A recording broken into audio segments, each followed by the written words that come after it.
வணக்கம். நெருப்பு தமிழன். விஜய் பக்கம் நிற்பது தாங்க அறம். இது போன்ற ஒரு இக்கட்டான ஒரு சூழ்நிலைகளில் சுற்றி வளைச்சு ஊர் உலகம் எல்லாம் சேர்ந்து அடிக்கிறான் தமிழக வெற்றி கழகத்தை.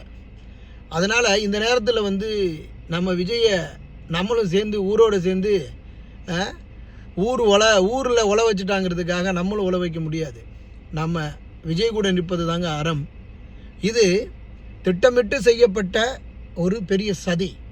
இப்போ இந்த திட்டமிட்டு செய்யப்பட்ட சதியில் விஜய் என்னங்க பாவம் பண்ணார்? ஒரு அரசியலுக்கு வரேன்னு சொன்னது பெரிய பாவமா? இல்லை அரசியலுக்கு வந்தது பாவமா? இல்லை தேர்தல் பிரச்சாரம் பண்ணது பாவமா?